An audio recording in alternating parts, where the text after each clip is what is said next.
오늘 우리에게 주신 하나님의 말씀 마태복음 2장 1절로 10절 말씀입니다.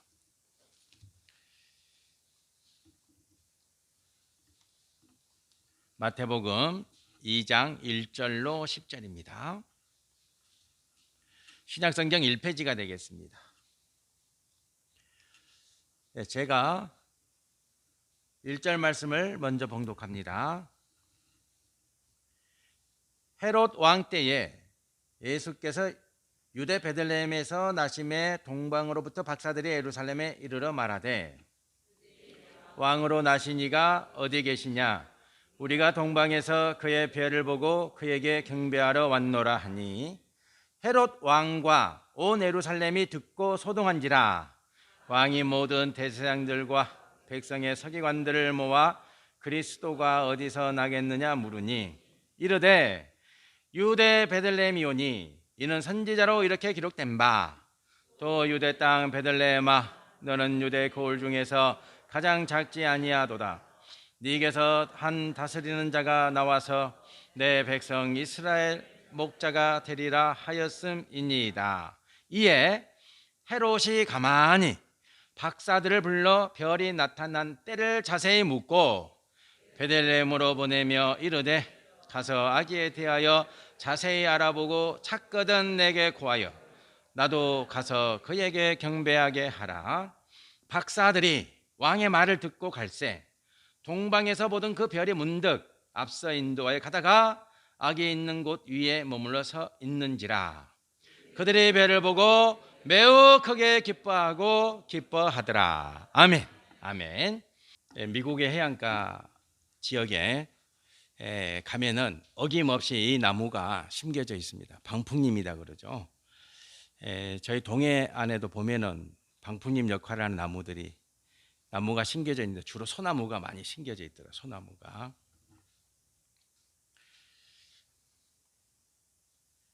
미국에 심겨진 이 방풍림 나무의 이름이 만치닐. 만치닐. 이름이 좀 독특한데요. 이 나무는 키가 15m까지 자랍니다. 15m 굉장히 크죠. 아마 우리 망상에 가면은 저번에 불 나기 전에 큰 소나무들도 아마 그 정도 키가 컸지 않을까 싶어요. 지금은 불에 다 타서 다 베어져서 없지만 그 소나무들이 참 아깝죠. 아까워. 키가 이제 15m까지 크는데 이 나무의 특징이 뭐냐면 나뭇잎이 굉장히 넓어요. 넓고 크고 나뭇잎이. 그래서 아마 바람을 막아주는데 효과가 크겠죠. 그런데 더 좋은 장점이 있어요. 그 장점이 뭐냐면 목질이 좋아요. 나무 목질이. 소나무도 목질이 좋죠. 목재로 소나무가 그래서 꽤 가치 있게 쓰이죠. 그래서 이 만치닐 나무가 목질이 좋아서 배도 만들고 또 가구도 만들고 여러 가지 다양한 용도로 쓰입니다. 그런데 이 나무에 가장 큰 특징이 있어요. 그 특징이 뭐냐면 열매. 근데 이 열매가 꼭 사과같이 생겼거든요. 사과같이. 제가 그 이미지로 사진으로 봤는데 사과보다 약간 작은데 정말 탐스러운 사과처럼 생겼어요. 그런데 또 죽이는 것은 향이 너무 좋은 거예요. 이 그 열매 향이 너무 좋아. 그래서 이제 이 열매를 탁 쪼개면 향이 더 좋아. 기가 막혀. 그래서 먹지 않고는 견딜 수가 없는 그런 열매가 열려요. 그런데 문제는 그 열매를 먹으면 죽습니다. 네. 독약 성분이 들어있어서 상당히 위험한 열매죠. 여러분 같으면 이 나무를 심겠습니까? 안 심겠습니까? 미국이라는 나라는 참 희한한 나라예요. 그 열매가 독이 든 열매거든요. 그래도 미국 해안가에 있는 모든 방풍림의 나무는 이 만친일이에요. 그런데 이제 그 열매를 따먹어서는 안 되잖아요. 그러니까 뭐가 붙어 있겠어요? 나무마다 경고 편말이 붙어 있죠. 네, 경고 편말이 다 붙어 있어요. 미국 사람들은 다 안다고. 다 알아요. 편말이 이렇게 붙여져 있어요. 네, 뭐라고 붙여져 있냐면 poisonous do not touch 이렇게 붙어요. poisonous가 이제 독극물. 네, 여기 독성이 있는 열매니까 독성이 있으니까 만지지도 말라. 만지지도 말라. 이런 편말이 붙어 있습니다. 네, 붙어 있어요. 오늘 성도 여러분과 제가 말씀을 봉독했어요. 우리가 너무도 잘 아는 성탄절이 다가오면 이 본문을 꼭 묵상을 하죠. 네, 묵상을 합니다. 1절로 10절 말씀. 그래서 이제 성도 여러분과 제가 오늘 말씀을 묵상하면서 자, 한번 생각해 봅시다. 깜깜한 밤에 큰 별이 떴어요. 그리고 그 별이 이렇게 별에 편말이 붙어 있는 거예요. 나를 따라오세요. 이미지가 이렇게 좀 떠오릅니까? 큰 별이 떴어 하늘에. 그리고 동방 박사들에게 말을 이제 편말로 지시를 하는 거예요. 자, 나를 따라오세요. Please follow me. 자, 나를 따라오세요. 이제 이 말씀을 묵상할 때 성도 여러분과 제 마음에 이 편말이 딱 새겨져 있어야 돼. 이제 우리가 동방 박사가 돼 보는 거예요. 지금 이 시간은 성도 여러분과 제가 동방 박사가 돼 보는 거예요. 그래서 그들의 자취를 따라가 보자는 거예요. 네, 따라가 봅시다. 자, 동방 박사들이 어디서 왔는지 알 수가 없어요. 성경 말씀에 그들이 어디에서 출발했는지 출발지가 없어요. 하지만 목적지는 있어요. 그러나 우리는 알 수 있어요. 동방 박사들이 동방에서 왔다. 동방에서. 동방 어디쯤에서 왔을까? 대략 추측은 하죠. 천주교들은 이 동방 박사 세 사람을 이름까지 다 기록해 놓고 있죠. 어떻게 알았는지 모르겠어요. 그러나 그 이름은 아마 후대 사람들이 만들어 놓은 이름에 불과하겠죠. 성경 말씀에 기록이 없는데. 그래서 이제 이 동방 박사들이 먼 곳에서 왔다는 걸 알 수 있어요. 먼 곳에서 왔다. 그래서 동방이라는 말을 쓰세요. 동쪽 어디에서 왔다는 거예요. 그러니까 그 말씀의 의미는 시작을 알 수 없다는 거고, 시작을 알 수 없다는 것은 아주 먼 곳에서 왔다는 걸 알 수 있어요. 아주 먼 곳에서. 그러니까 그들이 왔던 그 땅을 생각해 보세요.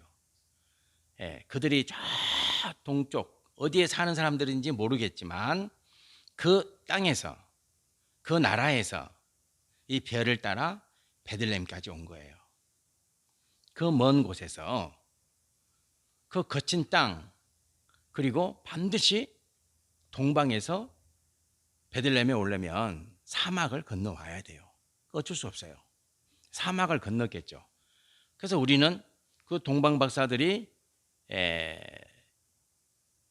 뭘 타고 왔을까? 낙타를 그려놓잖아요. 그죠? 낙타를 그려놓았어요. 왜냐하면 사막을 건너서 왔다. 사막을 건너서 사막을 건너서 왔을 거다. 추측이죠. 저것도 추측이에요. 뭐 말을 타고 왔는지 낙타를 타고 왔는지 아니면 걸어서 왔는지 알 길은 없어요. 아무튼 먼 곳에서 왔다는 거예요. 먼 곳에서. 그것은 확실하죠. 그게 동방이라고 하는 말씀의 의미예요. 시작을 모른다. 아주 먼 곳에서 왔다는 거예요. 그들이 왔던 그 길은 거친 길이었을 거예요. 분명히. 그리고 사막을 건널 때는 정말로 힘들었겠죠. 사막이라는 땅은 힘들어요. 그리고 그들이 사막과 거친 땅과 또 바위투성이 돌짝밭을 걸었겠죠. 그건 당연해요. 그 당시의 길이 다 그래요. 오늘 이 시대의 길이 아니잖아요. 그때 그 당시는 길들이 다 그래요. 그러니까 그 험악한 길을 걸어서 베들레헴까지 온 거예요. 네. 그 먼 길을 걸어서 온 거예요. 자, 동방 박사들이 배를 따라왔어요. 그들은 배를 따라 걸으면 걸을수록 어디에서 멀어져요? 고향에서 멀어지겠죠. 그건 당연한 거예요. 그들이 배를 따라서 하루를 지나고 일주일을 지나고 한 달을 지나고 그 이상의 세월을 걸어서 베들레헴까지 왔다는 것은 그들이 고향과 점점 멀어졌다는 것을 의미하죠. 그러면 무엇과 가까워지는 거예요? 베들레헴과 가까워지는 거예요. 베들레헴과는 계속 가까워지죠. 목적지는 알 수 없지만 베들레헴과는 계속 가까워지겠죠. 대신에 무엇과는 계속 멀어져요. 고향과는 계속 멀어지겠죠. 자기가 살던 그 땅과는 계속 멀어지는 거예요. 동시에 베들레헴과는 가까워지는 거예요. 성도 여러분과 제 인생이 그래요. 성도는 살아가는 삶의 시간이 쌓이면 쌓일수록 세상과 가까워져요, 멀어져요? 멀어지는 존재예요. 이 말씀의 의미를 아셔야 돼요. 성도는 살아가는 시간이, 살아가는 날이, 살아가는 달이, 살아가는 해가 쌓이면 쌓일수록, 제가 56년을 살았어요. 56년을 살 동안 내가 예수님을 만나서 지금까지 살아온 이 세월이 가장 큰 의미가 있다면 세상으로부터 멀어지는 거예요. 세상으로부터. 그리고 어디와 가까워져요? 십자가와 더 가까이 가는 거죠. 십자가 곁으로, 십자가 곁으로. 십자가 곁으로, 십자가 곁으로. 천국 가까이, 천국 가까이 가는 거예요. 우리의 삶이 그래요. 우리의 삶이. 동방 박사들이 고향을 떠나는 그 시간부터 그들은 고향과 멀어져요. 베들레헴과 가까워진다. 그래서 아기 예수님을 만나요. 성도 여러분과 저도 마찬가지예요. 우리의 인생이 살아온 날들이 쌓이면 쌓일수록 여러분과 저는 세상과 멀어져야 돼요. 그리고 십자가와 가까워져야 돼요. 십자가와 가까워져야 돼요. 십자가와. 꼭 기억하시고 남은 인생을 살아가시길 바랍니다. 나는 어디에 가까워지고 있는가? 십자가와 가까워지고 있다.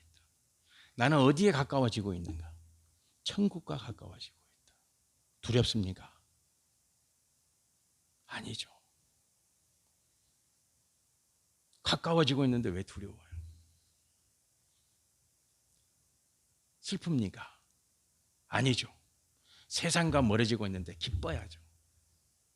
내 삶이, 내 살아온 시간들이 쌓이면 쌓일수록 내가 세상과 멀어지고 주님과 가까워지고 있는데 슬픈 일 아니잖아요. 그렇죠? 두려운 일 아니잖아요. 기쁜 일이고 그것이 감사, 은혜 충만한 삶이 아니겠습니까? 네, 성도 여러분들, 오늘 우리가 십자가 가까이, 이제 여러분과 저가 앞으로 남아있는 시간이 얼마인지는 모르겠지만 분명한 사실은 십자가 가까이 가고 있다. 예, 기억하시고 기쁨 충만하게 오직 감사로 충만한 삶을 살아가시기를 주님의 이름으로 축복합니다. 예, 이제 동방 박사들이 이제 길을 나서죠. 길을. 그런데 목적지를 알아요, 몰라요? 몰라요. 여러분 인생의 끝날을 아십니까? 여러분 인생의 끝날을 아세요? 모르는 거예요. 내 인생이 언제 끝날지 몰라. 별을 따라가잖아요. 별을. 여러분 별을 따라간다. 확실한 겁니까? 불확실한 겁니까? 내일 별이 뜨지 않으면 어떻게 해요? 내일 별이 안 뜨면 그것은 막연하고 초조하고 불안하겠죠. 당연히. 하지만 어때요? 오늘도 별이 떴어요. 별이 안 뜨면요, 동방 박사는 그 길을 갈 수가 없어요. 불안해서도 못 가요. 두려워서도 못 가는 거예요. 그럼 별이 언제 떠요? 낮에 떠요? 낮에 안 떠요. 여러분들이 동방 박사 이 사건을 묵상하실 때 별은 낮에 안 떴어요. 언제 떠요? 밤에 뜨지. 아니, 대낮에 어떻게 별이 떠요? 그리고 이 지대는요, 우리보다 위도가 적도에 가까워. 적도에. 태양빛이 더 뜨겁다고, 태양이 더 밝다고, 빛이 더 강렬해요. 낮에는 별이 안 보이는 거예요. 낮에는 별이 안 떠요. 밤에만 뜨는 거예요. 그래서 이들은 밤에만 이동을 해. 그렇지 않겠어요? 태양보다 밝은 별이 어디 있어요? 상식이잖아요. 별은 밤에만 뜨는 거예요. 그럼 낮 동안에는 기다려야 돼요, 별을. 그 기다림의 시간이 얼마나 초조했겠어요. 안 뜨면 어떻게, 안 뜨면. 그래, 떴어요. 오늘도 떴어요. 내일도 떴어요. 어김없이 떴어요. 그래서 베들레헴까지 온 거예요. 성도 여러분들, 주님은 여러분과 함께 하시죠. 언제 함께 하세요? 언제나. 언제나 함께해요. 별이 동방 박사들에게 밤이 되면 어김없이 떴듯이. 그래서 그들은 처음에는 두려웠겠죠, 당연히. 야, 별이 안 뜨면 어떻게 하나? 내일은 별이 뜰까? 오늘 떴는데 내일은 어떨까? 그런데 시간이 갈수록 확신이 생기는 거예요. 아, 이제 별은 어김없이 뜨는구나. 성도 여러분들, 예수님에 대한 확신이 있으십니까? 예수님에 대한 믿음이 있으십니까? 확실합니까? 흔들리지 않습니까? 지금 함께 하십니까? 내일도 함께 하십니까? 언제까지 함께 하십니까? 영원히, 영원히. 영원히. 어제 뜬 별이 오늘 뜨고 오늘 뜬 별이 내일 뜨잖아요. 그래서 베들레헴까지 오잖아요. 아기 예수 태어나신 그 자리까지 별이 딱 오잖아요. 우리 주님이 그렇단 말이죠. 주님을 확신하십니까? 동방 박사들에게 뜬 저 별, 그 별의 인도함을 받아서 아기 예수 태어나신 그곳까지 도착했던 그 동방 박사들을 인도했던 그 별, 여러분에게 있어서 별은 누구예요? 지저스, 예수님. 예수님은 오늘도 함께 하세요. 꼭 기억하세요. 주님이 함께해요. 무슨 걱정이 있으세요? 무슨 염려가 있으세요? 주님이 나와 함께 하신다. 고백하세요. 고백해 보세요. 그 두려움 앞에서, 아, 주님이 나와 함께 하시지. 주님이 지금도 나와 함께 하시고 내일도 함께 하시고 영원히 주님이 나와 함께 하시지. 고백해 보세요. 그러면 사라져요. 그러면 두려움이 물러가요. 그러면 염려가, 고통이 소멸돼요. 분명해요. 분명해요. 성도 여러분들, 주님이 여러분의 별이 되어야 돼요. 주님은 영원히 함께 하세요. 기억하시고 또 기억하시길 축복합니다. 예. 자, 동방 박사들이 낮에는 별이 안 보이잖아요. 낮에는 별이 안 보여요. 그래서 낮에는 걸어갈 수가 없어. 그 별이 없기 때문에 이동할 수가 없겠죠. 그건 당연한 거잖아요. 낮에도 별이 떴겠지. 아니요, 그건 이상한 거지. 예. 그들은 낮 시간에 뭘 했겠어요? 낮 시간에 움직일 수 없는 그 시간, 예, 한 걸음도 갈 수 없잖아요. 별이 가야지 가니까.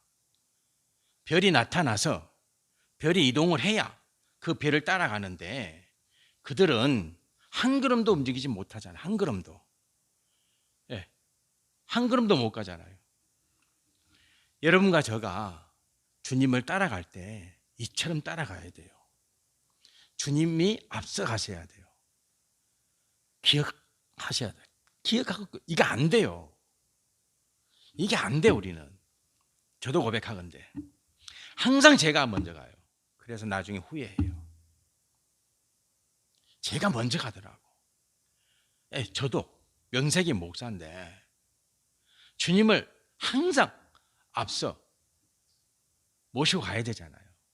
주님이 가면 가고 주님이 멈추면 멈춰야 되잖아요. 마치 이 별처럼. 예, 주님이 가면 가고 주님이 멈추면 멈춰야 돼요. 안 돼요, 그게. 안 되는 거예요. 안 되는 거예요. 그래서 매일 괴로워요.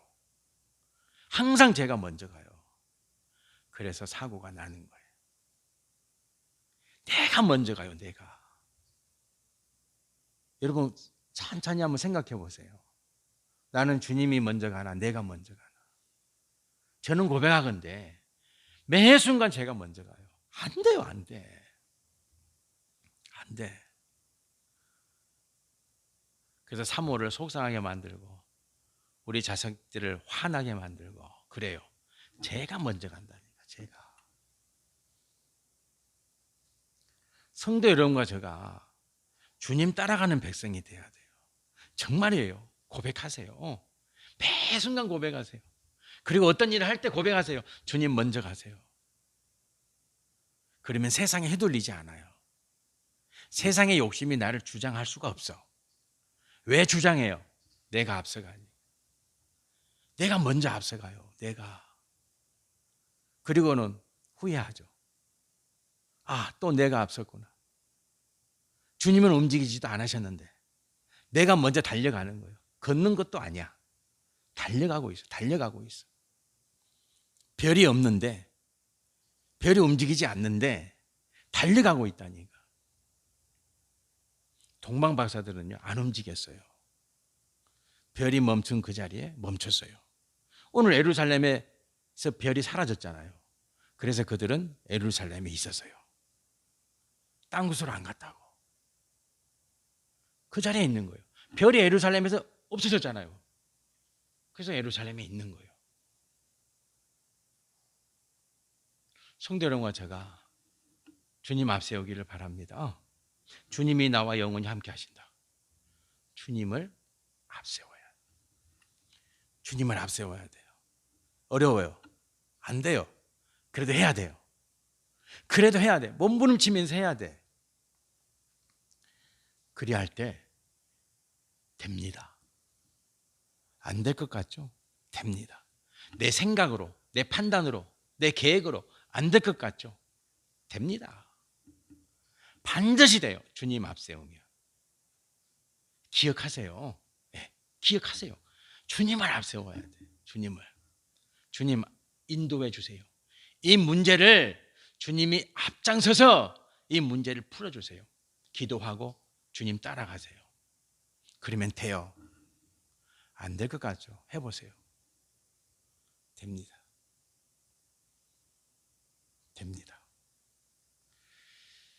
자, 오늘 동방박사들이 별을 보고 기뻐합니다. 오늘 말씀해 보면 매우 크게 기뻐하죠. 이제 매우 크게 기뻐하였다.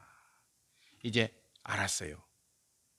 그 별이 그 먼 동방, 그 먼 동방박사들의 고향에서 왜 떠서 여기까지 인도했는지를 이제 비로소 알아요.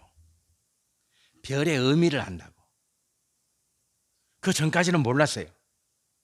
그 먼 시간을, 그 먼 거리를 왔지만 몰랐다고. 그 별의 의미가 무엇인지 몰랐어. 근데 와서 보니 알았어요. 그 별이 멈춘 베들레헴의 그 땅에 아기 예수가 있었던 거예요. 아, 이것 때문에 우리가 여기까지 왔구나 아는 거예요. 성도 여러분들, 이 감격이 있어야 돼요. 여러분들이 왜 하나님으로 택함을 받았는지, 왜 하나님이 여러분을 주님의 일꾼으로 부르셨는지 아십니까? 아직은 모르죠. 아, 주님이 쓰시겠지. 주님이 언젠간 나를 쓰셔 주님의 뜻을 나타내시겠지. 확신하죠. 동방 박사들도 그 확신은 있었죠. 그래서 예물을 준비한 거잖아요. 뭔가 의미가 있겠지. 저 별이 떠서 저 별이 우리를 인도하신 이유가 있겠지. 그래서 예물을 준비하잖아요. 그 의미를 아니까. 막연한. 예. 무슨 의미가 있겠지는 알잖아요. 근데 그 의미가 정확하게 뭔지는 모르잖아요. 여러분 인생을 보세요. 여러분 인생, 저도 마찬가지예요. 주님이 창성교회를 세우셔서 하시고자 하시는 계획이 뭔지 막연히 알죠. 막연히. 그래서 우리는 비전을 세우고 달려가고 있죠. 하지만 어떻게 쓰실지는 몰라. 아직은 몰라. 소망이 있고 사모함이 있죠. 여러분도 마찬가지죠. 여러분의 인생도 주님이 나를 택하시고 나를 부르시고 나를 쓰시겠지. 이 기대가 있으시죠? 없으십니까? 그러면 성도 아니에요. 죄송하지만 제가 목사인데 교회에 아무런 소망이 없고 내 자신에 대한 소망이 없고 성도에 대한 소망이 없고 내 자식에 대한 소망이 없으면 사건이죠. 그게 사건이에요. 그러니까 소망이 있죠. 하나님이 쓰신다. 반드시 쓰신다. 우리 창성교회 성도님들을 쓰신다. 우리 안수 집사님, 권사님, 우리 집사님들 계시지만 우리 청년들 또 우리 학생도 있지만 어린 소자들도 있지만 우리 자식들도 있지만 여러분들 하나님이 쓰신다는 확신이 있으십니까? 네, 저는 확신이 있어요. 그런데 어떻게 쓰실지는 몰라. 하지만 그날이 와. 반드시 와요. 저는 믿어요. 동방 박사들이 크게 기뻐했다. 여러분의 인생 여정에도 이 날이 온다니까. 크게, 오늘 보세요. 매우 크게 기뻐하였다. 매우 크게 기뻐하였다. 매우 크게 기뻐하였다. 이 날이 온다니까. 이 날이 반드시 와요. 여러분의 눈으로 보고 만져보고 잡아보고 그래서 알게 되는 그 감격이 반드시 옵니다. 믿으십니까? 아멘. 그게 성도예요. 이제 아기 예수님이 땅에 오시기 6일 남아. 6일. 이번 토요일이 성탄절이에요. 6일 남았어요. 그 기쁨과 감격을 가지고 주님, 나도 내 인생 여정 살아가는 날 동안 지금은 주님이 나를 어떻게 쓸지 모르겠지만 내 자식을 어떻게 쓸지 모르겠지만 우리 창성교회를 어떻게 쓸지 모르겠지만 우리도 동방바사들처럼 그날에 매우 크게 기뻐하는 그 은혜를 체험하게 될 줄 믿습니다. 그 소망으로 6일 동안 걷고 또 걷고 마침내 도착하시기를 주님의 이름으로 축복합니다. 아멘. 기도드리겠습니다. 여호와 할렐루야. 하나님 아버지 감사합니다. 아버지, 우리 창성교회 성도가 내가 오늘 동방박사가 되어 보았다. 우리도 별을 따라갑니다. 주님 따라갑니다. 그 별이 어디로 가는지 어디에서 멈출지 모릅니다. 하지만 매우 크게 기뻐하는 그날이 옵니다.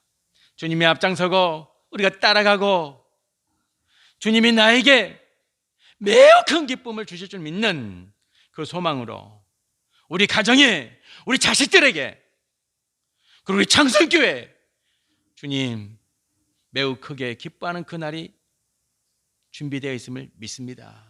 이 믿음으로 이제 6일 동안 믿음으로 걸어가서 그 감격으로 아기 예수님 만나는 은혜를 누리게 하옵소서.